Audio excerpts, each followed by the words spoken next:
ഇന്ന് നമ്മൾ മാന്തളും വെണ്ടയ്ക്കയും കൊണ്ടൊരു വെറൈറ്റി ആയിട്ടുള്ള കറിയാണ് കേട്ടോ ഉണ്ടാക്കുന്നത്. നിങ്ങൾ ഇതുവരെ ഇതുപോലൊരു കറി ഉണ്ടാക്കി കഴിച്ച് നോക്കിയിട്ടുണ്ടാവില്ല. കാരണം ഞാൻ എൻ്റേതായ രീതിയിൽ ട്രൈ ചെയ്ത് സക്സസ് ആയൊരു റെസിപ്പിയാണ് കേട്ടോ. അപ്പോൾ ഈ ഒരു മീനിന് ഞങ്ങളുടെ മലപ്പുറം ഭാഗത്ത് മാന്തൾ എന്നാട്ടോ പറയാം. ഇതിന് കുറേ പേരുണ്ടല്ലേ. നിങ്ങളുടെ നാട്ടിൽ ഈ മീനിന് എന്താ പറയുകയെന്ന് താഴെ ഒന്ന് കമൻ്റ് ഇടണേ. അപ്പോൾ നമുക്കിതൊന്ന് വൃത്തിയാക്കിയെടുക്കാം. ഞാനിവിടെ 3/4 കിലോ മീൻ എടുത്തിട്ടുണ്ട്. ഇതിൽ വൃത്തിയാക്കിയതിന് ശേഷം 250 ഗ്രാമാണ് കേട്ടോ കറിക്ക് വേണ്ടിയിട്ട് എടുക്കുന്നത്. ഇത് പൊരിച്ച് കഴിക്കാനും നല്ല ടേസ്റ്റാണ്. അധികം മൊരിഞ്ഞു പോവാതെ പൊരിച്ചെടുക്കണം കേട്ടോ. അപ്പോൾ ഇതുപോലെ തൊലി കളഞ്ഞെടുക്കുകയാണ് കേട്ടോ ചെയ്യുക. ഈ ഒരു മീനിന് 2 ഭാഗത്തൊന്നും വലിച്ചിട്ട് തൊലി കളയുക. എന്നിട്ട് തലയുടെ ഭാഗം ഇട്ട് കൈ കൊണ്ട് തന്നെ മുറിച്ച് കളയുക. കത്തിയൊന്നും വേണ്ട. അപ്പോൾ ഇതുപോലെ നമുക്ക് മീനെല്ലാം വൃത്തിയാക്കി എടുക്കാം. ഇനി നമുക്ക് കറി റെഡിയാക്കി തുടങ്ങാം. അപ്പോൾ അതിന് വേണ്ടിയിട്ട് ആദ്യം തന്നെ ചെറിയൊരു പുളി, അതായത് ചെറിയൊരു നാരങ്ങ വലുപ്പത്തിലുള്ള പുളി വെള്ളത്തിലിട്ട് വെച്ചിട്ടുണ്ട്. ഒരു 1/2 ഗ്ലാസ് വെള്ളത്തിൽ ഇട്ട് വെക്കാം. ഇതിലേക്ക് നമ്മൾ അധികം പുളി ചേർക്കുന്നില്ല കേട്ടോ. കുറച്ച് വ്യത്യസ്തമായ രീതിയിലാണ് ഈ കറി നമ്മൾ ഉണ്ടാക്കുന്നത്. അപ്പോൾ ഇനി നമുക്ക് കറി റെഡിയാക്കി തുടങ്ങാം. അതിന് വേണ്ടിയിട്ട് കുറച്ച് വെളിച്ചെണ്ണ ഒരു മൺപാത്രത്തിൽ ചൂടാക്കിയിട്ട് അതിലേക്ക് വെണ്ടയ്ക്ക ചേർത്ത് കൊടുക്കാം. ഞാനിവിടെ ഒരു 12 വെണ്ടയ്ക്കാണ് കേട്ടോ എടുത്തിട്ടുള്ളത്. നമ്മുടെ ഇഷ്ടത്തിനനുസരിച്ചിട്ട് അങ്ങോട്ടും ഇങ്ങോട്ടൊക്കെ വ്യത്യാസപ്പെടുത്താം മീനും വെണ്ടയ്ക്കൊക്കെ. അപ്പോൾ വെണ്ടയ്ക്ക വഴറ്റിയെടുത്ത് മാറ്റിയിട്ടുണ്ട്. ഇനി ആ എണ്ണയിലേക്ക് 1/4 ടീസ്പൂൺ ഉലുവ ചേർക്കാം. ഉലുവ ഒന്ന് കളർ മാറി വരുമ്പോൾ 1.5 വലിയ സ്പൂൺ വെളുത്തുള്ളി അരിഞ്ഞതും 1 വലിയ സ്പൂൺ ഇഞ്ചി അരിഞ്ഞതും കൂടെ ചേർത്തിട്ട് ഇത് രണ്ടും നമുക്ക് നല്ല പോലെ ഒന്ന് മൂപ്പിച്ചെടുക്കാം. ഇങ്ങനെ ഇളക്കി കൊടുത്തുകൊണ്ടിരിക്കുക കേട്ടോ. ഒരുപാട് അങ്ങോട്ട് മൂത്ത് കരിഞ്ഞു പോകുന്ന വേണ്ട. ചെറുതായിട്ടൊന്ന് കളർ മാറി വരുന്ന സമയത്ത് ഇതിലേക്ക് നമുക്ക് 1 വലിയ സവാള അരിഞ്ഞതും 4 പച്ചമുളകും കൂടെ ചേർക്കാം. ഇനി ഇത് വഴന്ന് കിട്ടാൻ ആവശ്യത്തിനുള്ള ഉപ്പും 2 തണ്ട് കറിവേപ്പിലും കൂടെ ചേർത്ത് നല്ല പോലെ ഒന്ന് ഇളക്കിയെടുത്ത് നമുക്കിത് ചെറിയ തീയിലേക്ക് മാറ്റിയിട്ട് ഒന്ന് മൂടി വെച്ച് കൊടുക്കാം. ഇനി നമ്മുടെ ഈ ഒരു കറിയിലേക്ക് നമ്മൾ തേങ്ങാപ്പാലാണ് കേട്ടോ ഒഴിക്കുന്നത്. അപ്പോൾ അതിന് വേണ്ടിയിട്ട് ഒരു വലിയ തേങ്ങയുടെ പകുതി, അതായത് 1 മുറി തേങ്ങ ചിരവി എടുത്തിട്ടുണ്ട്. ഇതിലേക്ക് 1/4 ഗ്ലാസ് വെള്ളം ഒഴിച്ചിട്ട് നല്ല കട്ടിയുള്ള തേങ്ങയുടെ 1-ാം പാൽ എടുത്ത് വെക്കാം. എന്നിട്ട് 1/2 ഗ്ലാസ് വെള്ളം ഒഴിച്ചിട്ട് 2-ാം പാലും എടുത്ത് വെക്കാം. പാലെടുത്ത് വെച്ചതിന് ശേഷം നമുക്ക് ബാക്കി കാര്യങ്ങൾ ചെയ്യാം. ഇത് അപ്പോഴേക്കും സവാളയൊക്കെ നല്ല പോലെ വഴന്ന് വന്നിട്ടുണ്ട്. ഇതിലേക്ക് 2 മീഡിയം സൈസിലുള്ള തക്കാളി ചേർത്ത് കൊടുക്കാം. തക്കാളി ചേർത്ത് നല്ല പോലെ ഒന്ന് ഇളക്കിയെടുത്ത് ഇത് മൂടി വെച്ച് നമുക്ക് തക്കാളി ഉടഞ്ഞു വരുന്ന വരെ വേവിച്ചെടുക്കാം. തക്കാളി നല്ല പോലെ ഉടഞ്ഞു വന്നാൽ നമുക്കിതിലേക്കുള്ള മസാല പൊടികൾ ചേർക്കാം. ഇതിലേക്ക് ഞാനിവിടെ 1/2 ടീസ്പൂൺ മഞ്ഞൾപ്പൊടി ചേർത്ത് കൊടുക്കുകയാണ്. ഇത് ചെറിയ സ്പൂൺ ആയതുകൊണ്ടാണ് കേട്ടോ 1 സ്പൂൺ മുഴുവനായിട്ടുള്ളത്.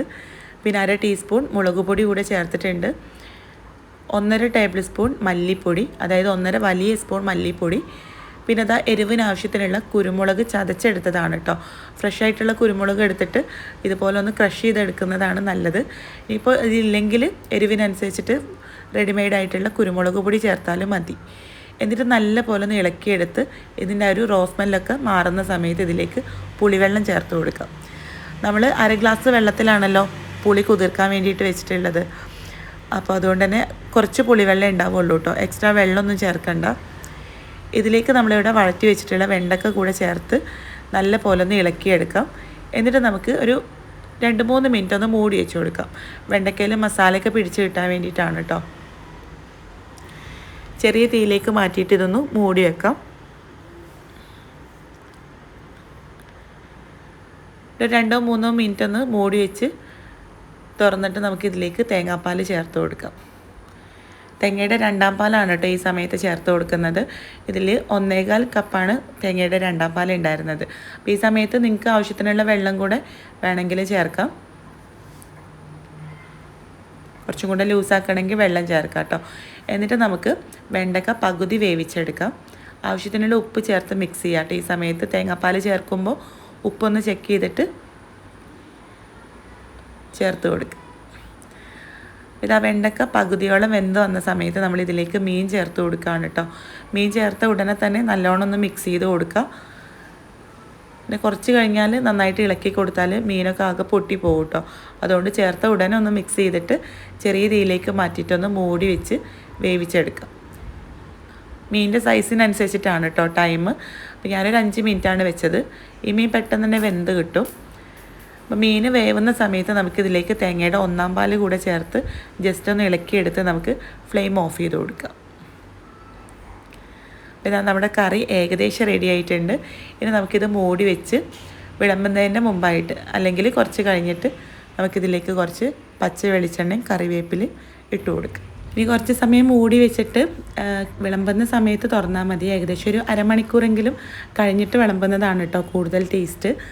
അപ്പോൾ നല്ല ടേസ്റ്റി ആയിട്ടുള്ളൊരു കറിയാണ്. നിങ്ങൾ എന്തായാലും ഇത് ട്രൈ ചെയ്തിട്ട് ഫീഡ്ബാക്ക് അറിയിക്കണം കേട്ടോ. അപ്പോൾ ഞാൻ വെറുതെ ഒന്ന് ട്രൈ ചെയ്ത് നോക്കിയപ്പോൾ എനിക്ക് ഭയങ്കരമായിട്ട് ഇഷ്ടമായി. ഞങ്ങൾ ഇടയ്ക്കിടയ്ക്ക് ഇവിടെ ഉണ്ടാക്കുന്ന ഒരു കറിയാണ്. ഇവിടെ എല്ലാവർക്കും ഇഷ്ടമാണ് കേട്ടോ. ഇതിൻ്റെ കൂട്ടത്തിൽ ഈ ഒരു മീൻ പൊരിച്ചത് ഉണ്ടായിരുന്നെങ്കിലും ഞാൻ നമ്മുടെ അച്ചാറും ഈ മീൻ കറിയും കൂട്ടിയിട്ട് മാത്രമാണ് കേട്ടോ ചോറ് കഴിച്ചത്. അത്രയും ടേസ്റ്റി ആയിട്ടുള്ളൊരു കറിയായിരുന്നു. അപ്പോൾ ഇതാ നമ്മുടെ മലബാരീസിൻ്റെ ഉണക്കസ്രാവ് അച്ചാറാണ് കേട്ടോ ഇന്നുള്ളത്. അപ്പോൾ നമ്മുടെ അച്ചാറുകൾ വാങ്ങിക്കാൻ താല്പര്യമുള്ളവർ സ്ക്രീനിൽ കാണുന്ന നമ്പറിൽ വാട്സപ്പിൽ മെസ്സേജ് ഇട്ടാൽ മതി. അപ്പോൾ എന്തായാലും ഈ റെസിപ്പി എല്ലാവരും ട്രൈ ചെയ്ത് നോക്കിയിട്ട് ഫീഡ്ബാക്ക് അറിയിക്കുക. കൂടുതൽ വീഡിയോസിനായിട്ട് ഒന്ന് ഫോളോ ചെയ്യാം. താങ്ക്